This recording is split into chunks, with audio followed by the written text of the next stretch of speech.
Hey everybody, this is ReapeeRon, and today we're going to be doing a very special guide. This one's going to be on a game called Puzzles and Dragons, and hopefully this will help give you guys an idea of what to do, what not to do as a beginner. So if you've already an advanced player, you probably really won't learn anything from this, so just heads up. This thing will be split into about 2 sections, I believe. The first of which will be my top 10 tips on it. And the second section will go into a lot more detail of common monsters that you can get from dungeons, depending on how relative easy they are to how hard they are. And just tell you that. So it will not be including anything from ReapeeRon, or the Rare Egg Machine, or it will not be including any of the by the monster type thing, unless you can get something from the dungeon and you can get it from like just buying it or something like that, which I don't think there's any currently, but who knows, there might be in the future. It'll also be showing you how to use this kind of stuff. So yeah, let's get to it. In my top 10 tips for beginners, the very first tip is going to be the cheesiest and pretty much the lamest, and that is have fun when playing it. If you have fun, you're going to be doing better. It's going to last longer. You're going to want to play it more. If you're just angry and don't want to do anything, you're probably not going to play very much. So let's just get that one out of the way. Number 2 is pick your starter and don't underestimate your starter. A lot of people do this.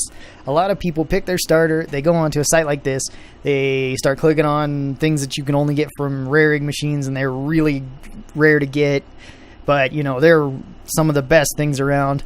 And yes, that is true. There are definitely things better than the starters, but don't underestimate the starters because they can actually do quite a bit of work.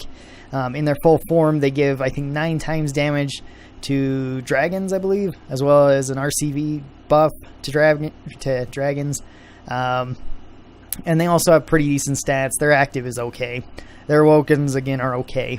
So they're not bad overall. They're definitely not as bad as some people make them out to be. Some people just get their starter and immediately sell it, try to get whatever other kind of stuff that they can, and it's just not really worth it for that amount. So that brings me into tip number 3. The third tip is hold on to anything that you get from the machines that could possibly be beneficial towards you. This one is really hard to pinpoint because what might be good for you, might not be good for everybody. What might be bad for most people would be good for you. It just depends what kind of team you want to do and how easy it would be for you to create this team. If you just see stuff and you may think, oh, it's not very good, be sure to look it up, see if it actually does turn into something you want. If not, then you can do whatever you want with it, but there still is the chance if it looks like there might be a buff in the future towards it, it might be worth holding on to because it might become really good, and then you'll be kicking yourself thinking, oh, why did I sell that when I could have held on to it? And then 4 months later they buffed it and made it overpowered, or quite a bit stronger than it was. The fourth tip in this is look for free things, which I'm going to be getting more into the second section of this guide. Look for free things in dungeons that you can get that will be beneficial towards you, or just beneficial in general as to how good they are. Again, in the second part of this, I will be getting into a lot more detail. I'll be going through a lot more monsters. So, number 5 is research the dungeons.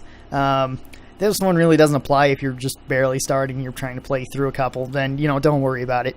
But for anything that's like a descended dungeon, it says, descended, you can go into it, or maybe even technicals, or things like that, be sure that you check it out. Rather than just blindly going in, because they generally cost a lot of stamina, and if there was no way that you were going to even come close to beating this, then you pretty much just wasted that stamina that you could have spent elsewhere if you wanted to.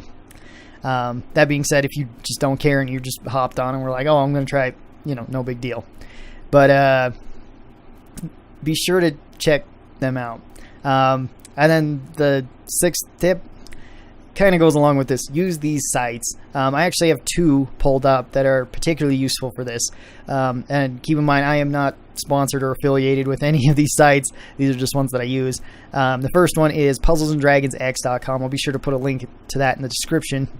And this one is really cool. This is the homepage for it, and it will tell you your schedule of descended your metal dragon schedule. Sorry if I'm moving around. I sometimes have to do that. Anyway, it'll tell you that. I'm in Group C, at least for my main account. So obviously this is going to change because you can just check all, and this is what it will be open if you haven't signed in to this. You don't have to sign in and give any personal information. All you have to do is give your whatever your name is, whatever your number is, and then that's it for the game. And then it will tell you what section you're in, and then it will give you this based on what time zone you're in. I think you might have to put time zones in too, but it will tell you what comes up when. There's also this section over here, which is all the news and features. It tells you about all the new cards that are coming, or all the new monsters that are coming out, which is pretty cool. You can also see tomorrow's metal schedule. You can see like special events that come out. You can see recently changed cards, recently updated cards. You can also see all of these, which are scheduled dungeons that will be coming out. So all of these ones, like today, it'll tell you how long they have left. So this one, it's going to be, it's going to be on for not too much longer. It's going to be there for 9 more hours. You can also see what's coming up and when it starts. If you again signed in, because otherwise it'll just tell you the general time, and what else is coming up, and how many days, how many hours is coming up to see what dungeon is. So maybe I want to see what's in one of these dungeons. I can just click on it, click on whatever difficulty I think I can do in it, and then just scroll through it, see if there's anything that's going to give me trouble, anything that's just going to be hard to deal with. The second of this site is the pad Puzzles and Dragons wiki.com. This is for the dungeon overview, which is what I used to use. I really don't use it anymore, but it's really useful for beginners, because you can see exactly all these normal dungeons and technical dungeons and even descended dungeons that people have put here, and it'll tell you how much, what kind of elements are mostly used in the dungeon, how much stamina it requires, how many battles there are in it, how much money you're going to make in it, how much experience you're going to make in it, how much stamina and money, money and experience to stamina ratio you're going to get, and any notable drops. So this is pretty useful. So, maybe I just need dragon seeds for something. So I'm just going to be like, I can just go to the very first dungeon. It's super simple. I'm not going to get very much experience from it, though. And again, I'm going to go back to this later on in the second part and just kind of go over that. Anyway, and then we have a third site, which I have talked about before in a video that I did when I very first started my channel, but it's for this. And I know not a lot of people are going to like it. Again, I am not sponsored or promoting pretty much anything. I guess I'm somewhat promoting it, but not sponsored, not affiliated. And it's actually Bing, which...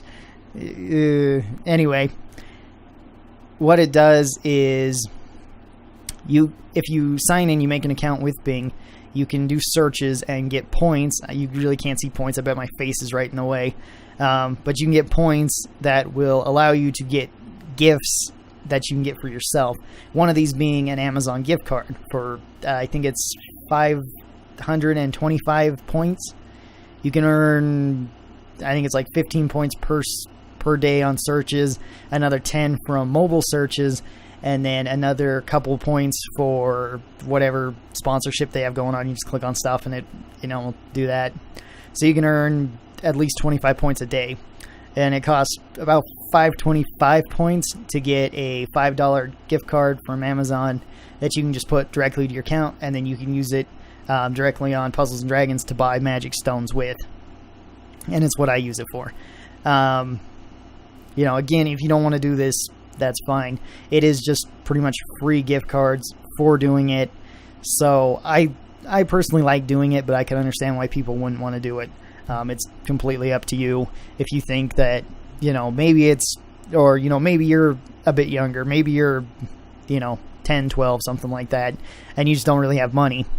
And then, your parents aren't going to give you money. You could just go ahead and do this and then earn, that little bit of money to see if you can get some stuff. Because $5 buys you 6 magic stones on Puzzles and Dragons. So that's 1 rare egg machine pull. So it's not bad, as well as it adds Amazon coins to your account, which will then build up and allow you to buy more stuff. Anyway, now that all the promoting stuff is out of the way, the next tip is only pull the rare egg machine when you know there's something you want. This also goes for the PAL machine as well. For example, with the PAL machine, I can actually go on the site and check what is going on in the PAL machine. So right now it's Enhanced Carnival, which is dragons, which will just give you a ton of experience towards your things. Usually I would say save your PAL points for this, unless, of course, there's more difficult things that you need. If, like, the material comes out, says, Material Carnival or Level Up Material, whatever that gets called. And maybe you need jewels, or maybe you need keepers, or you need dragon fruit, and you just can't get it because the dungeons are too difficult. It's definitely worth pulling it then to see if you can get some good stuff. That being said, the ones I would say that, the main one that you would probably want to avoid is the monster one. The Rare Monster Carnival generally does not give you that good of monsters, and that'll be later on in the next section as well. It's not terrible, especially if you're just starting off, then you get decent monsters. But if you're, if you've played for a while and you have a okay team, then you're pretty much just wasting PAL points, which you could be using to just save up, and then, because you don't have to use them every day. You can just save them up, and then when dragons come out, you just start pulling it, get a whole bunch of dragons, throw them on things, get your things way leveled up or something like that. Same with the rare egg machine. As you can see, there's always some sort of event going on, and this switches between the elements of which you're most likely to get them from. So if it's water, you're more likely to get water things. If it's fire, you're more likely to get fire things, etc., etc. I would not say to pull this when only this is going on, unless of course you either just don't care, you have extra stones, you're just going to throw them away, or if you have something specific. If your team mainly consists of, say, water things, then maybe it's worth pulling it during the water one, or maybe it's worth pulling it during the fire one, but generally it's not. Usually you want to wait for a Godfest to come out, which you can use the site for. It will tell you, I think, 2 days beforehand when a Godfest is coming out, what kind of gods it will be, and there's always a Godfest of 2 days at least that has 2 different sets of gods in it. Well, actually it can be up to 4 separate things of gods, because it's 2 the first day, 2 the second day, as well as just simply Godfest exclusive, and that's usually when you get the best stuff, or when you have the highest likeliness of getting the best stuff. So that's why I would say usually want to save it for then and then pull it, but it's your call. And now the next step is know when to spend your stones. Know when it is worth it to. If there's like a Godfest going on and you just want to pull the machine, you can pull it maybe 2 times or something like that. It's probably worth doing. That being said, if you just have, maybe 1-2 stones sitting with you and you don't know what to do with them, if you want to use them towards a dungeon, then you have to make sure that is worth it. That you can still complete the dungeon without spending way too many to where it would just be useless.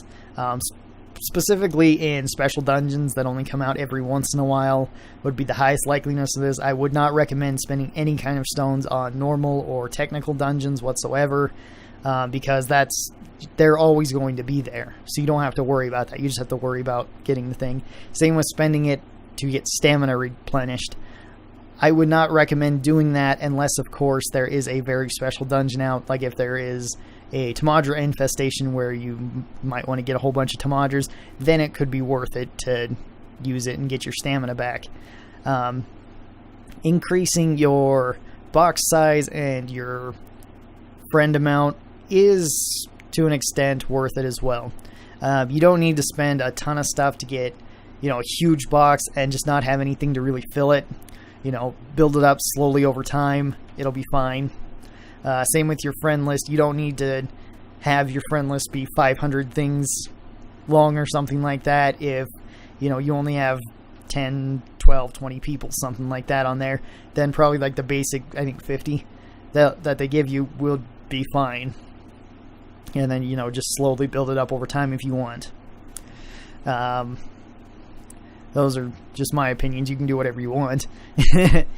And then the last tip, the 10th tip for this one is don't freak out and buy a whole bunch of stones.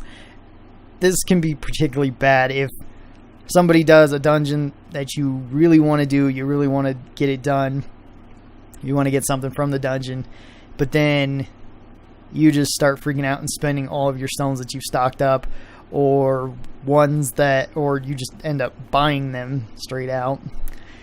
Then, you can fall into some pretty bad points pretty much because, you'll be, okay, I really want to do this dungeon and I paid $10 to pretty much do it, but was it completely worth that? You're going to have to make up your own decision on that. Just don't let it get completely out of hand where you're just paying like crazy for anything on here, because that could just be bad financially for you. Anyway, I guess that does it for the first section. The second section will be getting into more detail. The first thing I want to go over is how the dungeons work in particularly this one, and where you can see what you want, and then we'll go into monsters after this. So in these dungeons, you can kind of see where you can get experience, you can get notable drops. Particularly in the first one, you can get the golems, which are pretty cool. You can get some other stuff. You can get like a titan pretty early on. The first thing that you want to do is mostly look at these for experience, especially if you're a beginner, and to see what one is going to help you get a good amount of experience so you can keep leveling up, so you can keep getting more and more stats and do more dungeons and whatnot. So the first real good place to farm is right here at the Tower of Giants, which is after all the basic ones, and it becomes like the first middle one, I guess. And it's right here in the middle. It's Dragons of the Tower, that dungeon inside the Tower of Giants. It has mixed elements. It costs 5 stamina, it has 5 battles, gets you about $4,000, gets you 1,500 experience, and overall the stamina rate to the amount of XP you get is about 308. So that's pretty dang good compared to all these other ones where you're seeing they're, sometimes are not even triple digits. And this one is just so much more, and it's a really easy dungeon to do, even for unexperienced people, because it really doesn't take any much skill to do. So it's a really, really good one for early people to play and to practice on and to get up levels. After you've done this quite a lot and you've been able to move on, you've been able to do these other dungeons. The next one that's really worthwhile is all the way down here at Hyperion Lava Flow, and it's at the lava tube. It's primarily wood and fire, so if you're water and fire, you're going to have more of a chance or a better matchup against it. That being said, you don't really have to worry about that too much in these type of dungeons. It costs 10 stamina. There's 7 battles.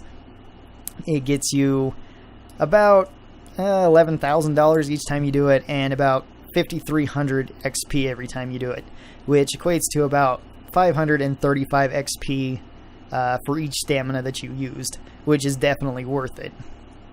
And it's pretty good for a while, as well as any of these things after it in Oceus Falls. In the middle one, it's only 1 point difference, so maybe if you have if you're just better at fighting water things, you're probably going to have easier time doing this. If you're better at fire things, you'll have an easier time doing this. And then again down here in the Kronos Forest, with wood, if you're good against fighting wood, you'll probably have an easier time there. And, you know, these are only a slight bit off in experience, so they're definitely worth it. After this, the only ones that are really worth doing later on are particularly difficult ones for most people, which is Queen of the Gods. This is in Starlight Sanctuary. Queen of the Gods, which takes 14 stamina. There's 7 fights. You do get about 9,000 experience for doing it, and it equates to about 637 experience each time you do it, or each stamina required to do it. So it does get you a lot of experience, although it is fairly difficult, because you do have to fight Hera at the end of it, who has a lot of hit points and a lot of defense, I think. I'm not sure about her defense, but I know she has a lot of hit points. And then the one below that, which is King of the Gods, this one is 17 stamina, 10 battles, and it gives you almost 14,000 experience each time you do it. And that equates to about 819 XP per stamina. This one, again, is particularly difficult simply because the last 3 things in it can be rather hard, where you have to fight a Tiamat, which can give you a little bit of trouble, a Cyclo Devil Dragon, which can give you quite a bit of trouble, and then Zeus himself, who has a ton of hit points, so he can definitely give you trouble. But each time you do it, you do get a whole lot of experience from it. You also want to take advantage of whenever dungeon things come out that give you bonus amounts to them. Anything that says double XP is pretty useful, because that will double the amount of experience that you get, or that you would normally get. Also, half stamina is particularly good as well, especially for farming PAL points. And this is particularly done in the Giant's Tower with the dragon ones. I can't remember what the heck it was called now. Because on weekends, Saturday and Sunday, experience or stamina is halved, so it's only 3 instead of 5, so you can do it more often. You still get the same amount of experience, but you can also use a whole lot of friends, since the dungeon's pretty easy, and then you could accumulate all those PAL points and get more pulls on the PAL machine, which is always nice.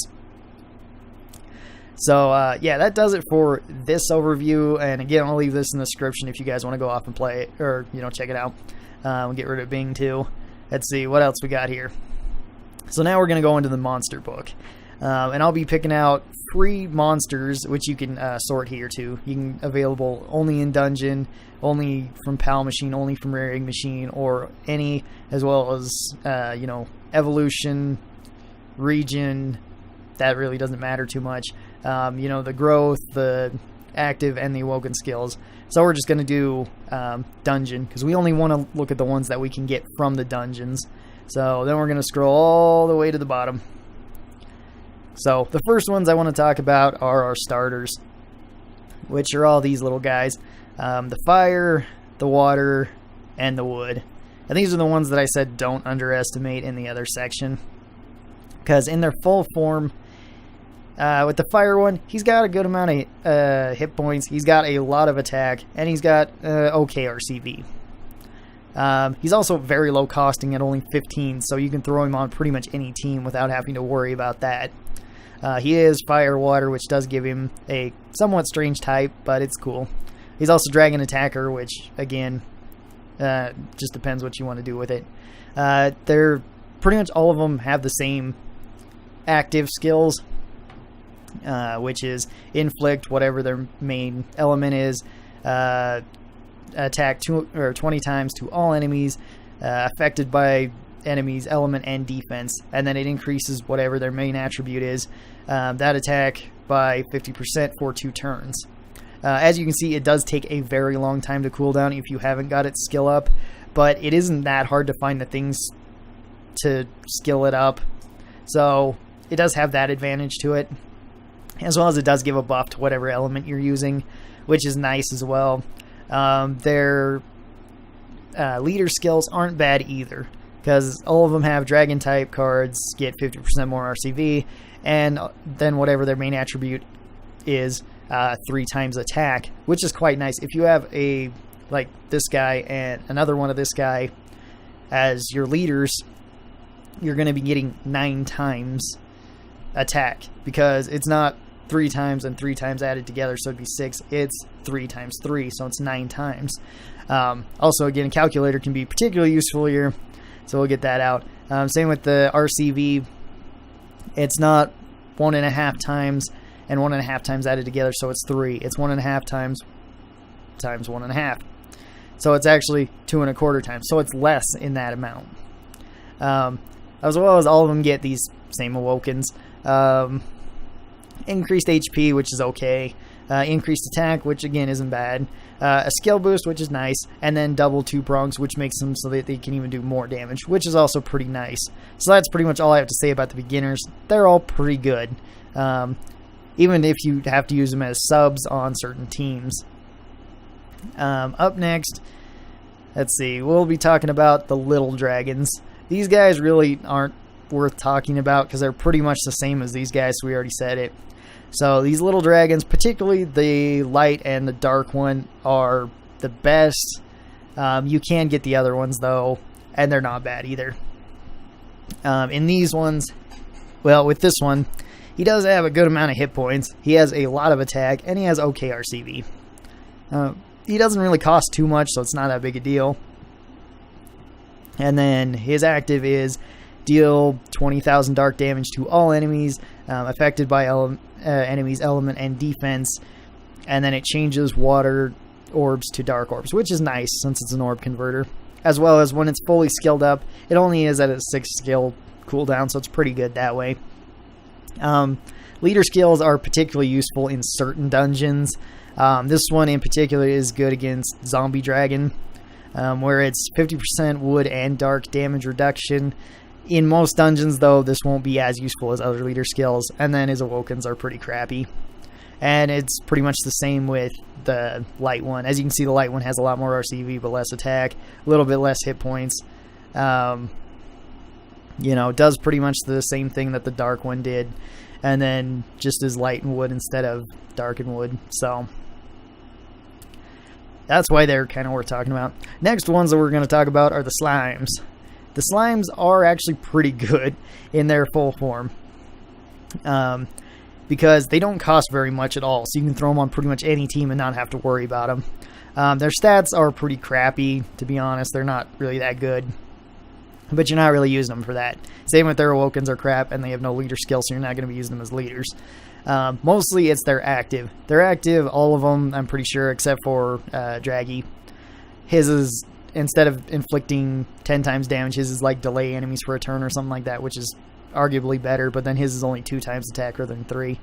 But anyway, it's mostly used for this because it changes, it gives whatever type they are, and other type cards on your team 3 times attack for 1 turn, which is quite a lot, especially if you were to think, okay, I got this fire slime with my 2 fire dragons, so I got 9 times attack between the 2 dragons, and then I use this, which the fire one increases attackers, which the dragons are.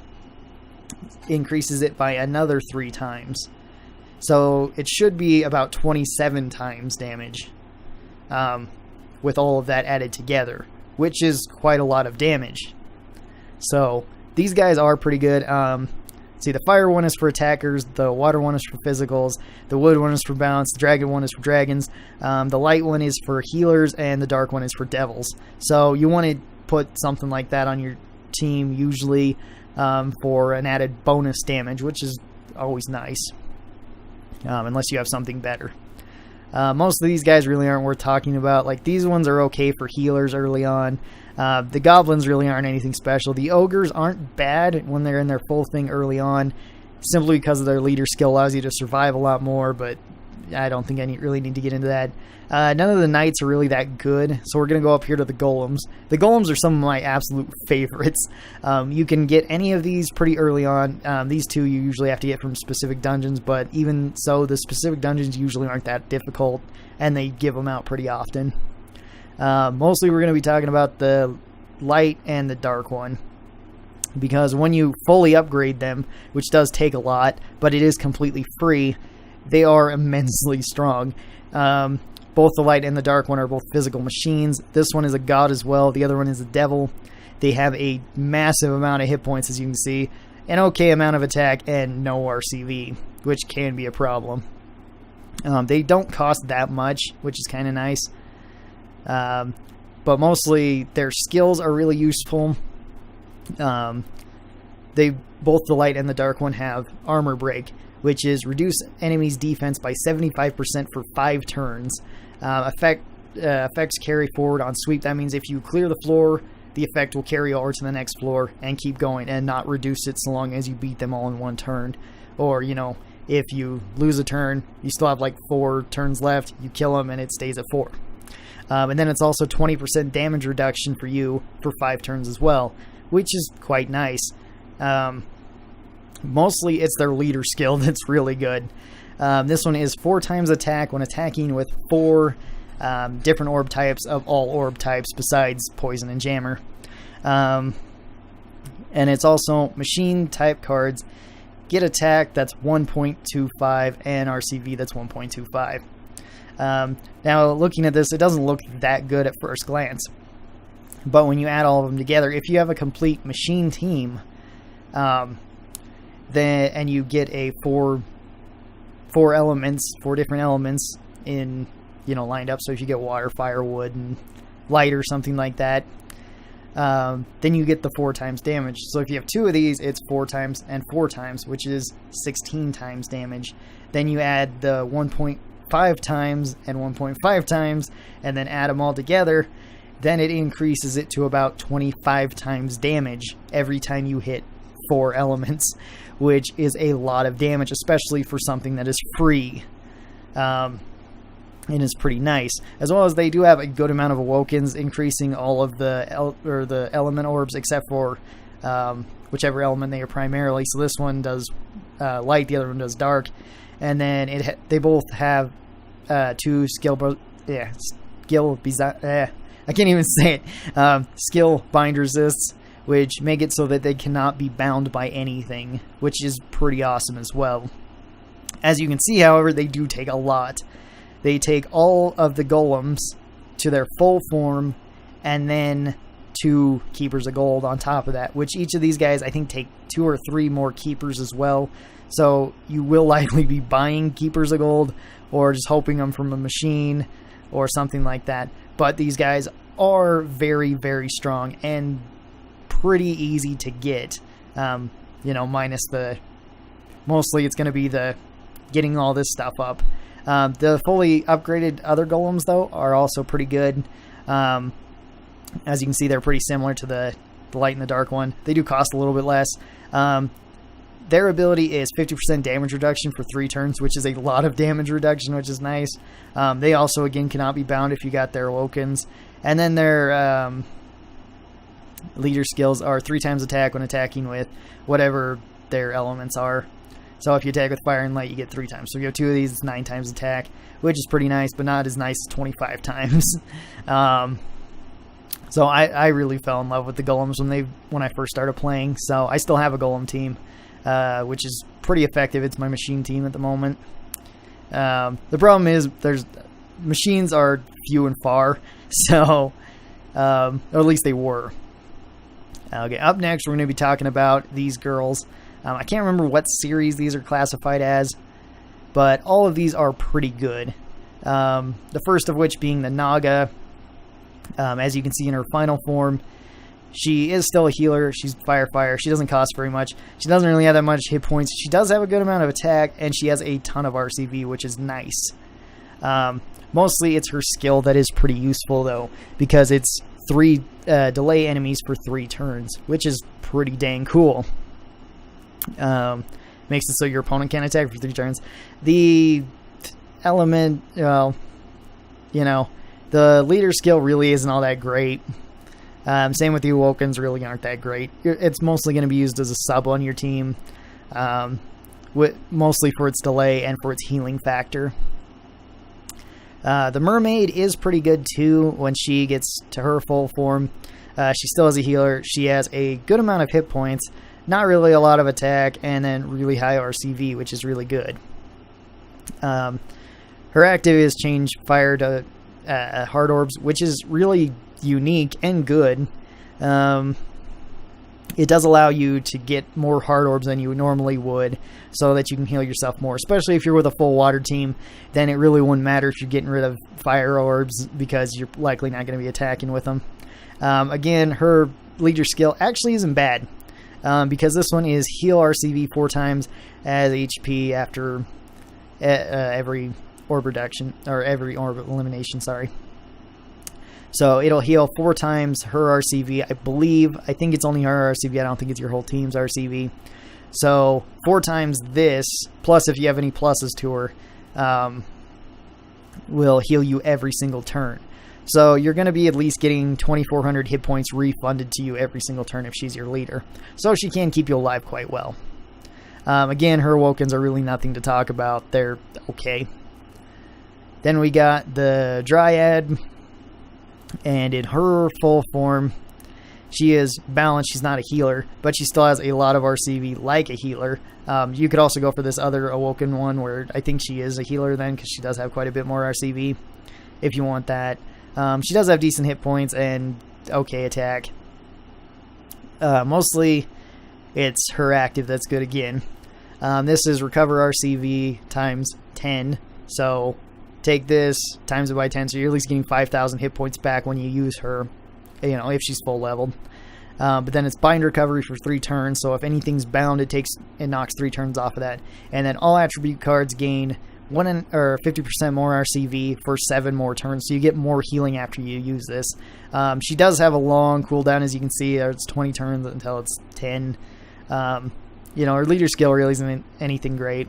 Her Awokens, they're okay, since she does get 2 auto recovers, which means every single turn she'll regenerate you 500 points for each of these, so you'll be getting 1,000 point back every single turn, even if you don't hit any heal orbs, which is nice. See, the next one is the Angel, or Cupid, turns into the Angel. This one is kind of like a different version of the Dryad one, really, because again, she has I think she has the most RCV out of any of these, but she doesn't have as high a stats as the other ones do. Actually, I would say that this one's probably the better one, but anyway, mostly she does get auto heals again and auto recover, which is nice. She does heal you every time you eliminate orbs, so it's similar to the Mermaid. But as you can see, this is recover RCV 5 times, bind recovery 2 turns, and RCV increased by 50% for 3 turns. So it's pretty much a half version of the Dryad's one, but it has the cooldown half as much, so you can use it twice as often, potentially. So that's also cool.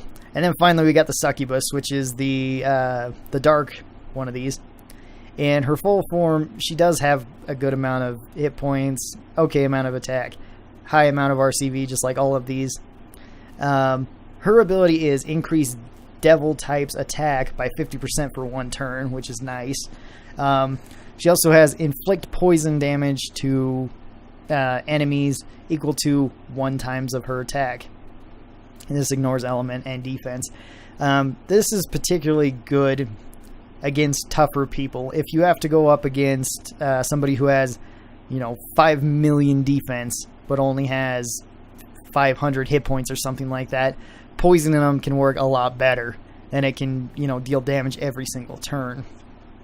So that's why she's particularly useful, as well as she buffs stuff instead of just doing the poison, so that's nice as well. The next things that we're going to talk about are the Knights. I'm just going to grab one of these Knights. The Mystic Knights. They are very strong in their full form.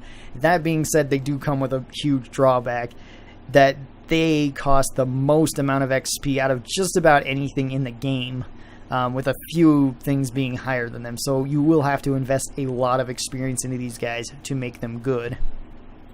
But in their full form, they are always 3 types. They're always balanced, and then 2 other types, usually machine and something. It depends. But all of them have pretty high hit points, pretty decent attack, and pretty decent RCV. All of them do change one orb to another. Whatever. They're primarily weak against, they turn it into whatever they mostly use. So the fire turns water to fire. The water would turn water to fire, or wood to water, I think. Never mind. As well as all of them have pretty good leader skills for just balance types or others. All of them also get 3 orb pluses and 2 prongs, which also makes them quite a bit stronger. Some of these are just better. If you only wanted to use the Mystic Knights, then the water one would be the best as a leader, because with all of them being balanced, his one is balance types gain 3.5 times attack, no drawbacks. So if you have 2 of these, one for each leader, it's 12.25 times damage with no drawbacks, no having to do anything really. Another one that's good is Zeal, who's the wood one, because his is towards dragons. It's 3.5 times attack for dragons. So if you have only dragons, he can do 12.25 damage, which is pretty nice as well. Okay, well, our next things that'll be up on the list are going to be the Heartbreaker series. I'm just going to click on one of these guys, who is part of the Heartbreaker series. The reason why they're called Heartbreakers is because they change hearts to whatever orb they are primarily. With an exception of, like, this guy not changing them to water, but changing them still to dark, since they all come from the same guy. And some of these are rare egg machines, some of them aren't. I'm just going to be talking about the ones that aren't. So I'll just be opening up all these right here. This one, and this one, I think. I think that's everybody. So the first one is the fire one, which you can get from dungeons. It's the Titan, who eventually turns into Gigas the Great, who is just physical. He costs 35, so he does cost a little bit. As you can see, he has 6,200 hit points, which is a lot. He also has a pretty good amount of attack, being almost, somewhat close to 1,400. He does have negative RCV, though, so you will be losing out on RCV if you use him. That being said, if you have pluses to him, to his RCV, then I think it drops it down to 0, so you won't be getting anything like that if you have max pluses. Or maybe it's a bit more, I can't really remember. Anyway, he changes hearts to fire. His leader skill is kind of useful in certain dungeons, and he has okay awokens. Mostly you're going to be using him for his active skill and for his huge amount of hit points. Sometimes his leader skill, but that usually won't come up. The water guy is Siegfried. He is also physical. In this form, he's water fire. He does have a ton of hit points. He has a good amount of attack. He has pretty much no RCV. He changes to water orbs. His leader skill isn't bad. It's physical types gain 3 times attack with no drawbacks, so it's not that bad. His awokens are okay as well. In his other form, though, he does have a bit less hit points, a bit less attack, a bit more RCV. He is also water light at this rather than water fire. He still does the same thing. He has another awoken, which is nice. And then his skill is physical type cards. Attack times 3.5 when HP is less than 99%. So if you're just slightly hurt, below 99% health, or below 90%, 99% health. I thought I said that backwards. Then it's 3.5 times attack. So if you have 2 of these guys, then it's 12.25 times attack for all physical things if you're just kind of hurt. So it's pretty dang good. As well as none of these are particularly that hard to get. The hardest ones being this one and the wood one. And the light one, which the light one's probably the hardest, but the rest are fairly easy to get. So the fire, the dark, just the fire and the dark are pretty easy to get. These guys are a little bit more tricky to get, but they're not completely insanely hard to get. The dark one, he can either be, let's move this one over. He can either be water dark, where he's physical devil, where he's got a lot of hit points, good amount of attack, good amount of RCP. Changes to dark, and then his ability is 3 times attack for dark, which is pretty nice, as well as he has an okay awokens. In his other form, he's Dark Water. Did I say Dark Light? The other one I meant Dark Water. Or Water Dark. This one, he's Balanced Devil. He does have less hit points. He does have a little bit more attack. And he does have quite a bit more RCV, which can make a difference. This one is Dark Attribute cards, 2 times RCV and attack. So with one, you're getting 9 times attack if you're using 2 of them. This one, you're getting 4 times attack and 4 times RCV. So it just depends if you want to use him as a leader anyway. With the wood one, he also has 2 different ones that you can choose from, both of which are balanced. One is Wood Fire. This one, he has a little bit more hit points, a bit less attack, and just slightly more RCV. His awoken, or his leader skill, sorry. His awokens aren't bad. His leader skill is Balance type cards, 3.5 times attack when HP is greater than 80%. So as long as you keep your health above 80%, you'll be getting the 12.25 times damage if you're using him as a leader. Well, if you have 2 of them. Using your, yeah, you know what I mean. Using your leader and using your friend's leader. Just like I've always been saying on this, I guess. With his other form, he is Wood Dark. He still is balanced.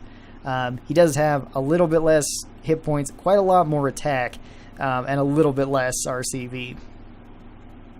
He doesn't have as many Awokens, but they're still not bad. And then his is just Balanced type cards, 3 times attack. So overall, he's pretty good. If I was to say which of these ones were the best leaders, though, just out of these guys, which are pretty simple to get, I would say it would be the Dragon Emperor Buster Siegfried and the Wolf Hero Ignis Kuthunian, I think is how you say it. Those 2 are pretty good as leaders. But we will be doing the last one, which is probably the best leader and the best overall. This is the Valkyrie. This is the Light Valkyrie. The other Valkyries, the Dark, the Wood, and the Fire, and the Water. All of those ones come from the rare egg machine, so they are generally better. But you can't get them for free. You have to pull the machine, get it. This one you can. You can get her from her dungeon.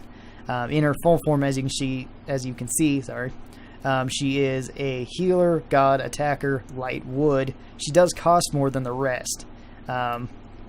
She does have okay amounts of hit points, good amounts of attack, good amounts of RCV. Actually, pretty high amounts of RCV. She changes the hearts to light, just like the other ones do. Her leader skill, however, is 3 times attack for gods and healers. So that's pretty nice. None of the others have 2 separate classes that they up. They just have 1. As well as you can see, she has 6 Awokens compared to the max of 4 Awokens that the other guys have. So she's pretty good in that regard. Overall, she's probably the best out of all of them. It depends on your team or what you plan on doing with them. But overall, just out of everything, she's probably the strongest of them. Okay, so we got them out of the way. Let's see what our next notable things. I mean, all of this is material, so it's not really worth talking about. Zeus and Hera just aren't really that great by themselves. They're okay subs, but they're just not completely worth talking about. These devils are pretty crappy. The dragons aren't really that great. Again, more stuff like this. The chimeras are okay, but that's just about it. The toy dragons, they're just similar to like the starting dragons and kind of a mix between the little dragons, so they're okay as well. More ogres, golems, nothing too special there. All of these right here are the ones that you can get from the PAL machine. So you can get any of these out of it. In their full form, they do have a good amount of attack and okay amounts of health. I don't think any of them really have a ton of RCV. They all do enhance whatever orb they are, whatever element they are, which can be nice, but that's pretty much it. I mean, their awoken skills are pretty much crap. Their leader skills aren't really that good either. They're okay, but they're not really the best. Let's see. Got just more stuff here that really isn't worth talking about too much unless you want to get into specific dungeons. Oh yeah, here's the next one. These are all the samurai dragons, which you can get from the one of the technical dungeons that has all of them. And this one is the one that they all go into to make him the strongest one. This is Unwavering Demon Dragon Nobunaga, and he is very strong. He is a dragon attacker devil. He costs 35, so he does cost a little bit. As you can see, he has a massive amount of hit points, a ton of attack, and okay RCV. Overall, he's one of the highest overall statted things just in the game in general. Gigas also was, if I didn't mention that. I don't think I did. His active is okay. It increases. Mostly you're just going to be using it for increased attacker types, 50% for 1 turn, or 2 turns. So that's not bad. His leader skill, he really doesn't make the best leader. And then his Awokens are pretty good, since he does increase all of these things, which is pretty nice. So overall, I particularly like him. He's pretty cool. But again, he is just more of a big beefy thing that you can toss out, you know what I mean? Not really a staple in any real team. Just a good filler if you don't have something there where you can just toss him on because he's got a huge amount of attack and health. The next one we're going to talk about is probably my favorite free-to-play thing. And this is Gomon. The Avowed Thief, Ishikawa Gomon, I think is how you say his name. Anyway, he's physical dragon. He does cost quite a bit, being 55. He does have a lot of hit points. He has okay attack. He has okay RCV. Mostly it's for his leader skill, and his active skill is why he's so strong.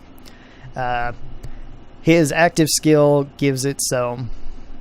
Oh, he changes all orbs to fire orbs. Then he deals 200,000 fire damage to all enemies in exchange for reducing you to 1 hit point. You might think, well, that sounds terrible. I'm getting reduced to 1 hit point. Hold on a second. This is also affected by enemies' defense and elements, so it goes into that. As well as it has a pretty long cooldown, as you can see. But his leader skill, his physical and dragon types gain 20% more attack, which is nice. But then fire, water, wood, light, and dark attribute cards, which is every card in the game, get attack or get 5 times attack when health is at less than 20%. 2.5 times attack when health is less than 50%. So, in other words, again, you might not be thinking this is that great. If you have 2 Gomons, though, that's 5 times and 5 times. So that's 25 times damage, as well as if everything on your team is a dragon or a physical, you get that extra 20% damage, which ups it to a 36 times damage team, I think, about that.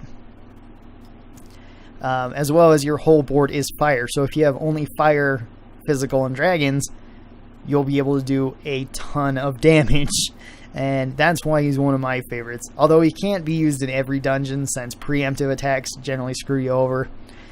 He is just really, really strong. And I was able to do pretty much every normal dungeon in the game with just him. You know, as just 2 of him and my fire team. And it worked out just fine. So he is a very, very strong leader. Let's see, the next ones up are the Hera Is and Hera These ones are particularly strong as well, just for being free. You do have to do their dungeons, which can be somewhat difficult. You also had to do Gomon's dungeon, which is somewhat difficult too. It's really not as hard as these guys, though. In their full forms, they do cost quite a lot to put on your team, as you can see. They do have pretty good skills, or pretty good stats overall. They have gravity, which is okay. They enhance whatever orb they are, which is really nice. That's one of the big things for them. Also, their leader skill is 3 times attack for, at least with this one, 3 times attack with God and Devils, when HP is greater than 50%, as well as Devil types gain increased hit points and increased RCV, which is pretty nice. I think Hera is similar, or Hera, however you want to say it. She does generally have more attack, but that's usually how fires go anyway. She does increase the thing. Hers is just for devils rather than devils and gods, how Hera is. But this one's more physically offensive, you know what I mean? They just want to attack more. So they're pretty good leaders as well. 9 times attack isn't bad, as well as the bonuses aren't bad either that they give. Let's see. Up next, we have Beelzebub and potentially Satan. And let's see, Athena. And let's also go with Zerog. Yeah. So Beelzebub, you again have to get from a dungeon. His dungeon can be particularly difficult since he likes to poison people. So if you don't have an orb converter, it can be difficult to deal with him. He can just kill you just with that. But in his full form, he does, again, cost quite a bit. Cost 70 to put on your team. He does have good amounts of HP. He has a massive amount of attack. He has one of the highest amounts of attack. And he has okay RCV. But his active makes it so he recovers health and enhances all dark orbs, so you do more damage with them as well. His leader skill isn't bad either, since it's 2 times hit points and 2.5 times attack for devils, so you do get quite a bit more durability as well as attack with him, as well as he has a good amount of awokens, particularly with his two prongs. So if you have 4 darks that you put together, he does a lot of damage with his massive amount of attack. Up next is Satan. Satan's dungeon, again, can be difficult because he does have a whole ton of hit points. And he's somewhat risky to use as well. He's just devil. He does cost 70 again, so he is quite high up there. He has the most amount of hit points out of anything in the game currently, I believe. With 6,666. He has okay attack, and his RCV is absolutely terrible. If you have him on the team, you won't be getting healed at all. So keep that in mind. If you have Satan, you don't get healed. His active is pretty nice. Deal 300 times attack to one enemy in exchange for reducing your hit points to 1, which can be a problem. This is also affected by enemies' defense and element. And then it randomly spawns 6 dark orbs in non-dark orb areas, which pretty much makes it so you can make a row of dark orbs and get his potentially high damage. He does give bonus health and bonus attack to devils, which is nice. He does give you durability and more damage, and his only awokens are dark rows, so he'll be doing more damage if you hit dark rows. That being said, though, the massive amount of RCV that he takes away from you makes it so that you cannot heal whatsoever from heal orbs. You could still heal if you have something that completely heals you up, like how Beelzebub did, how it healed you a certain amount, then it would still heal you. So, Satan is kind of on the fence. With Athena, she is actually pretty strong. She has a good amount of hit points, a ton of attack, as you can see. She still costs quite a bit, so it's kind of hard to fit her on some teams. She enhances both wood and light orbs, which is nice. And then her leader skill is God types gain 25% more health and 3 times attack. As well, she has 2 prongs, so she pretty much hits just as hard as Beelzebub does, and is pretty much the god version of Beelzebub, where he's the devil version. Beelzebub does give more hit points and less attack, though, so overall, she's really strong, and her dungeon isn't super difficult. It can still be done. Up next is the Heavy Metal Dragon, which turns into all the different Zerogs. All the Zerogs are pretty dang strong. We're going to go down to the one in particular that it turns into, which is Maleficent Phantom Dragon King Zerog. In his full form, this is very hard to get, though, because you need to have all the Zerogs, and they are already really hard to get anyway. So this would be for a much more advanced person. As you can see, it costs 99 to put on a team too, which is a lot. He is Dragon Physical Devil. He has 4,000 hit points, 1,600 attack, and 300 RCV. So he has a really high stats overall. He also increases the Skyfall chance of Dark Orbs and reduces skill by 1 turn, which is nice. Then he has, mostly for dragons, I believe, 2 times attack when reaching 2 sets of dark combos, 2 times attack for each additional combo, up to 6 times when reaching 4 combos.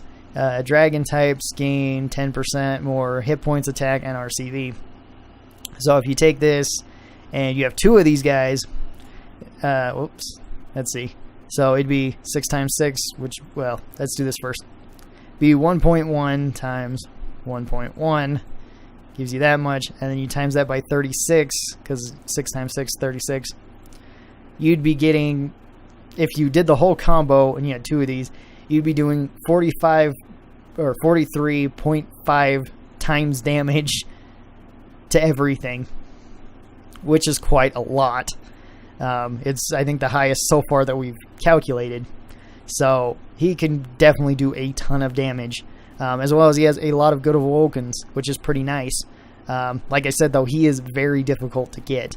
As you can see, it takes this Zayrog as well as all the other Zayrogs for you to get. Each of these include having to put in the Samurai Dragons all into one, the Pirate Dragons all into one, and I can't remember what the heck the other one is. I think it might just be upgrading it. But yeah, he is very, very strong, but he is very, very hard to get. So, not one that I would completely recommend people trying to get, especially if they're beginners or even advanced players might have trouble. None of these are really worth talking about, with an exception of Fagin here. Well, we also got Uzunami here. So, Fagin, in both of his forms, he is actually pretty strong. In his light form, he does have a lot of hit points, a ton of attack, okay RCV. His leader skill is pretty good. His active skill isn't anything special. But I mean, physical and dragons get 4 times attack when health is full. So 16 times attack if your health is full, if you have 2 of them. As well as he can sometimes descend in certain tournament-style dungeons where you don't even need to have a good team. It'll provide you with a team, so you could potentially just get him and add him, which could be really, really good. As well as the Awokens are pretty good as well. The dark version of him does get a little bit more attack, a little bit more RCV, less health. I think they both cost 60, so they're okay in that sense. They both still have the same Awoken. This one is 4 times, or dragons 4 times attack when HP is greater than 80%. So you still want to keep your health high, but this one is only for dragons as opposed to the other one, which is dragon and physical. Oh, as well as he has a good amount of Awokens as well, with the 2 prongs, and the fact that he can't be bound is really nice. So he's really strong as well. That being said, it would be really hard to get him if you are just going to plan on getting him from the technical dungeons. But if you're going to get him from, like I said, like a tournament-style dungeon that it has sometimes, I can't remember what they're called, I think they're ring dungeons or something like that, he can be pretty good. Up next we have Uzunami here. She has 2 forms, both of them are pretty similar, but one's this one's dark fire, the other one's light water. This one I particularly like. She's got physical, she does cost 70, so she costs quite a bit. She has a ton of hit points, pretty good, well, a pretty high amount of attack, no real RCV. Her active skill is quite useful, because it's 35% damage reduction for 3 turns, as well as you can see it's at a 6-turn cooldown. So if you have 2 of these on the same team, it becomes pretty much, you're always going to have 35% damage reduction the entire time. Her leader skill is 25% health reduction for you, so you lose 25% of your maximum health. But physical and god types get 4 times attack. So if you have 2 of them, it's 16 times attack in exchange for chopping your health down. And that's not 25% and 25%, so you're losing half your health. It's 25% and then 25% of 25% added to that. So I think it's 32.5%, I want to say, that you're losing. So you're losing about 1/3 of your health in exchange for 16 times attack. Whether that's worth it or not, you're going to have to decide. She also has 3 auto heals, which is pretty nice. Let's see, what else we got in here that's worth mentioning. None of these guys really are. The chasers don't really do a whole lot. They're okay for attacks, but that's really about it. I'm going to try not to get into any of these ones that are, collabs that aren't out very often. The pirates, they're okay, but, I'll just skip over them. Up here, we got Zombie Dragon. Zombie Dragon is one of the best things that you can get for free as well, because it is extremely easy to do. When they nerfed its dungeon pretty much, or made it so it didn't have requirements on the dungeon like it used to, it became extremely easy to do, and for a really good thing, especially now that they've given it its awoken form, which is really cool as well, where it turns into this. As you can see, it only costs 40, so it doesn't cost very much. It is Dragon Devil. It has a massive amount of hit points, as you can see. A pretty good amount of attack. No real RCV, though, so it does have that as a downside. It does have the nice active that it does, which is enhance wood and dark orbs, which is cool. Its leader skill is Dragon and Devils gain 3 times attack, no drawback, and it gets 50% damage light reduction, which again is quite nice, as well as it has 2 can't be bound, so it cannot be bound at all, which is really, really strong, especially for how easy this thing is to get, as well as its material isn't that difficult to get either. So this one is a great one, and one that I would definitely recommend for beginners to shoot for, because its dungeon is not insanely difficult anymore. It's pretty reasonable. Even if you have to use a stone or 2, I think it would be worth it just to get Zombie Dragon and then upgrade it into this, because this is very, very strong, especially for how easy it is to get, mostly. See, let's do these 2 as well. This one is the Machine Dragon that you can get. This is, I think, the dungeon directly before the Samurai Dragons, which we talked about Nobunaga in. This one's Hatter. This one's a Dragon Devil Machine. Has a lot of hit points, a lot of attack, no real RCV. Doesn't cost very much at all to put on your team. It inflicts dark damage to everything, as well as it enhances dark orbs, as well as once you drop it down completely, it's only 5 turns, which is really good. Its awokens are okay, and its leader skill, it's okay since it's for dark machines, pretty much. Or I guess just machines, since it doesn't really discriminate against machines. So it's okay. It's much better as a substitute, though, just for a big bulky thing similar to Nobunaga. There's also the other dragon, which is the Woodlight one. This one is Dragon Machine God. This one costs the same. It does still have a lot of hit points. It does still have a lot of attack. It does have a pretty good amount of RCV. Well, it has an okay amount of RCV. It does the same thing Hatter does, just for wood. And it, pretty much does everything the same way Hatter does, just for wood instead of dark. So that's why they're pretty good. Up next is the Ramen Bowl. This one seems kind of weird. This one's actually from a collab that you can buy all the time. I think the collab costs about 50,000 coins to buy, and then you'll get it for an hour. You can play it as much as you want during that hour, or how many times you can. This one can be kind of annoying to get, since you need pretty much 3 bowls of ramen, the regular kind, and then all of the ingredients, and then upgrade all the ingredients to an extent, and then put them all into this one. But it's a physical attacker. It's pretty low on cost. Does have a good amount of hit points, an okay amount of it, well, pretty good amount of attack, a pretty good amount of RCV for a physical. Its active is pretty good, where it's recover 4,000 hit points and randomly spawn 1 light orb where there's not light orbs. Then you could drop this down to 4 turns, which is pretty good. Every 4 turns you can heal yourself 4,000 points. Its leader skill is okay. 2 times hit points, 2 times attack for physicals and lights. Mostly it's these right here, the Awokens of the auto recovers. It gets 4 auto recovers, which means it heals you 2,000 hit points every turn. So if you do that every turn, and then every 4th turn you get to heal yourself for 4,000 hit points, you can pretty much, stay at a good amount of health through most dungeons. He also has poison resist, so you're less likely to get poisoned, so that's nice as well. As you can see, though, it takes all of these things. The fish here also might be worth noting. He is just physical. He doesn't cost too much. He has a lot of health. He has okay attack. Well, he has pretty good attack. Low RCV. Change dark to water. Change wood to heart. And then, 3 times attack when attacking with fire, water, and light at the same time. Physicals gain more health. So that's not bad, too. He's okay. Not as great as some of the other ones we've talked about, but for how easy it is to get these things, it's it's kind of worth it. Let's see, we got Noah here, and the ninjas I don't think I really talk about. They generally have a high amount of attack, but no real health except for the light one, who's lacking in attack generally. I think he's lacking in attack, but you know, they're not bad either. Let's do this one, and what else is an easy, good one to get? Well, this one isn't easy, but it's good. Am I missing anything else here? Okay, so I got the rest pulled up that we're going to talk about. This one is Noah.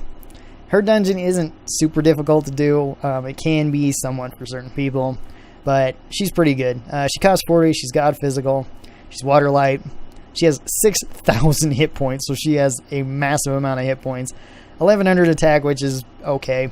0 RCV. Her RCV sucks, which is kind of be expected with physicals anyway. Her active is pretty much like Goemon's, except for with water rather than fire. So if you remember that, you know, reduce your hit points to 1, get a whole board of water. Her leader isn't bad, which is gods get 2.5 times more hit points, 1.5 times more attack, 1.5 times more RCV, and some decent awokens where she has a 50% chance of not being bound, an auto heal, a 20% chance of resisting skills, a water row. Overall, it's not bad, especially for being free. I like it. I actually just thought of something that I did not put on here. Anyway, next one we're going to be talking about is Corpse Armor Dark Knight Gravis. This guy, his dungeon is very easy to do. It's similar to about the difficulty of Zombie Dragon. So if you can do that, you can also do this, which is really good if you get both of them, because they work pretty well together. He is Physical Devil Darkfire. He only costs 20, so he is very cheap to throw on a team. He has 5,000 hit points, which is a ton. 1,000 attack, which is okay. Negative 200 RCV, though, so you will be not able to heal yourself very much. That being said, his ability is he changes hearts to dark orbs, which is nice, and mostly his leader skill, which is wood, water, pretty much every element. Gets half RCV, but physical types gain 4 times attack. Now, if you've noticed, a lot of physicals don't have any RCV in the first place. They also don't have much attack, though, but they have a ton of hit points. So it's generally good to put... So if you have 2 of these, it's 16 times attack for physicals. You don't really have any way of healing yourself, or you heal yourself very little, but it's still kind of cool. I'm really hoping that he gets another, like, Awoken, or, you know, like an Awoken version of himself or something like that. That'd be really cool. But I like him. Up next, we have Dragon Color Sona Grand. This one, again, you can get. Same with the reverse one, you can get for free. I think the reverse one's quite a bit better. Actually, I'm certain it is. They do cost a good amount. They are dragons. Their stats are pretty good. Their leader skills are also pretty good, where it increases orb movement time, so you can move orbs around more for 1 second. It also increases dragon type's attack, which is nice as well. As well as you can see a ton of Awokens that are all pretty nice. As well as their other one here, where it's their leader skill. Dragon types gain 50% more attack, RCV, 2 times attack when attacking with 4 of pretty much any orb besides heart. And then 2 times attack for each additional orb, up to 4 times when matching all 5. So it'd be 4 times and 4 times, which would be 16 times. And then you go 16 times. Whoops. Did not mean to do that. You'd go 16. Well, let's just do this the other way. 1.5 times 1.5 times 16 equals 36 times damage if you manage to get it, which is pretty good. It's the same as like Goemon's, but you don't have to hurt yourself. Although with this, it's strictly dragons. So, anyway, I mean, his kind of was too with dragons and physicals. Pretty good. She is rather difficult to get, and as you can see, she does take a good amount of stuff, particularly in the reverse form, where she takes a lot of things. Up next, we have Hell, which might seem as a weird one for anybody who's played this. But in her full form, she is actually pretty good, having a high amount of hit points at 4,000. So she has a ton of hit points. 1850 attack, which is a huge amount. 20 RCV, so she's really low on RCV. 50 cost is okay. But her active skill is change fire and water orbs to heart and poison orbs. Increase the chance of poison orbs being dropped by that much. So you can poison yourself with this, which again may seem really bad. Then you look at her ability here, and it is dark attribute cards, 2 times attack and 2 times RCV, 3.5 times attack when simultaneously clearing 6 connected poison or mortal poison orbs. So you get more damage when you do this. So again, we'll just pull up our calculator. So say you got 2 of these guys, and if you poison yourself if you clear 6 poison orbs and all your things are dark, you're going to be doing 49 times damage with the team, which is a lot. As well as a lot of people put a lot of healers on this team so that you can get your health back when you do it, since she does spawn hard orbs as well. So overall, she can be particularly good. It depends, though. Up next is the Mecha Zeus, Mecha Hera, sorry. Both of these ones are extremely hard to get, but they do have massive stats. They do cost a lot, though, with this one costing 150 to put on your team. 5,000 hit points, 2,000 attack, 300 RCV, a lot of stats. Gravity, which isn't anything special.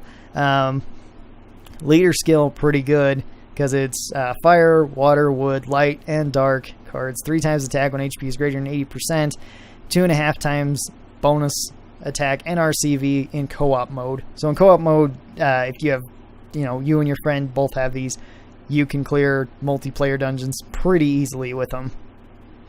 As well as you can see all these Awokens, which are all really good, where she has God Killer, can't be bound, has a 2-prong, has skill bonuses, has Dark Rose.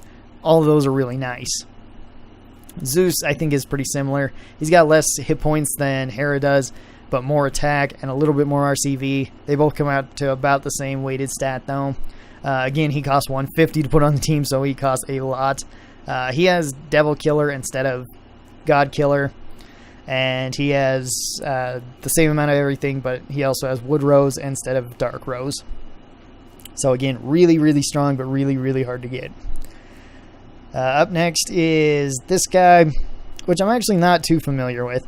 This is Scorching Horned Heavily Fire God Agni. People have said he's good, so I believe him. He's got attacker. He costs 50. Does have a good amount of hit points. Has a lot of attack. Okay amounts of RCV. He changes poison and mortal poison to jammers, which is kind of odd, but usually it's better to be having jammers than having poisons. His leader skill is attackers get more hit points, or get more RCV, get more attack, and wood get more attack. So if you combine all this together, he does give quite a bit for wood attackers. That being said, you're going to have to find wood attackers for him. He's also got a good amount of Awokens. So up next is Yorgmador, I think is how you say its name. But big old snake. This one is pretty strong and similar to Agni. It does cost about the same. I think it does cost the same to put on your team. It does have a lot of hit points. Does have a good amount of attack. Okay, RCV. It changes all orbs to, well, all orbs pretty much. Instead of just hard, it goes to jammer, and it poisons all enemies.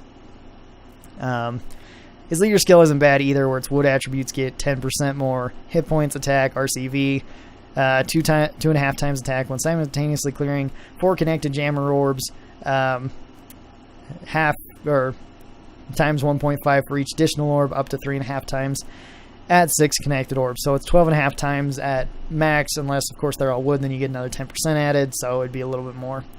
His Awokens are pretty decent. Next up we have the Saki Demon,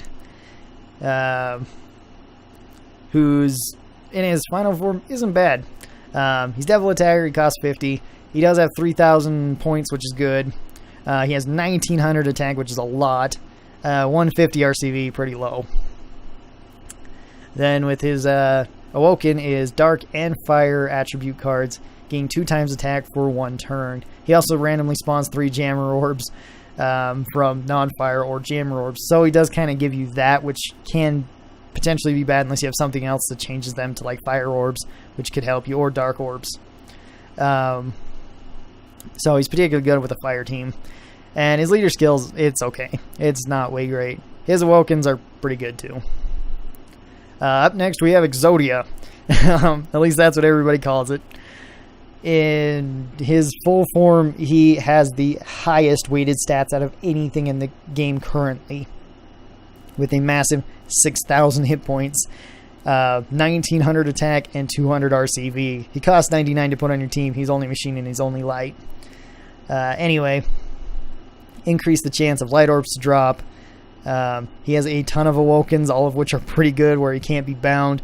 He boosts skills. He makes it so your skills are less likely to, be bogged down, attack and whatnot. His Awoken, his machine types gain 50% more attack, 50% more RCV. All attribute cards gain 2 times attack when reaching a 2 set of light combos. 2 times attack for each additional combo, up to 6 times attack when reaching 4 combos. So what that equates to is, I think it's the same as, I think it's 49 times damage if you have them for machines, which is pretty cool. It's quite high. You do have to hit light. As you can see, you have to find all his pieces, though, to put him together. So that can be somewhat difficult. And then that other one that I remember that I forgot for a while is Myra, or Miro, or however the heck you're supposed to say her name. I think they changed it from the Japanese to English. Anyway, she's really strong as well. In her full form, she's Dragon Machine God Light. Costs 99, so she costs a lot as well. She has a huge weighted stat, as you can see.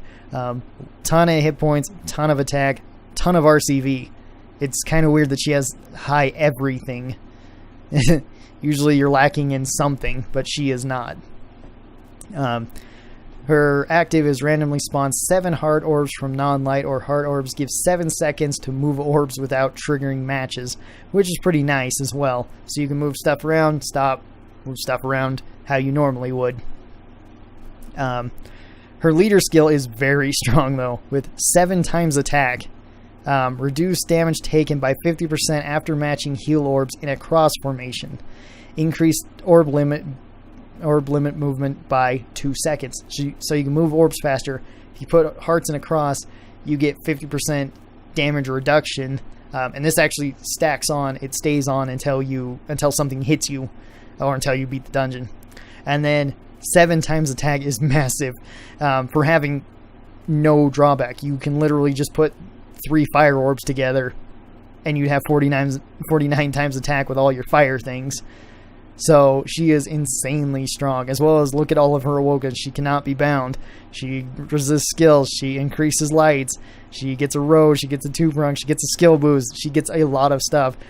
The main drawback to her, though, is that you need to get her, and you need to get pretty much everything else from Descended Dungeons. You need to get Deus Ex Machina. You need to get Nordis. You need to get Virch. You need to get, who's this? Elia, Athena, Zeus and Hera, and Sandalphon. You have to get all of them just to feed to her so that she can become her ultimate form. But that being said, her ultimate form is very, very, very strong, especially for completely free. And then the very last person we're going to talk about here is Gaia. Gaia's dungeon really isn't that difficult to do, honestly. At least not compared to some of the ones we've recently talked about. She has God Attacker. She's Woodwood. She costs 45. Not too bad a cost. She does have a pretty good amount of hit points with 2,400. She has a ton of attack with 1,800. And she has a lot of RCV for God Attacker. Not even a healer. Has almost 500.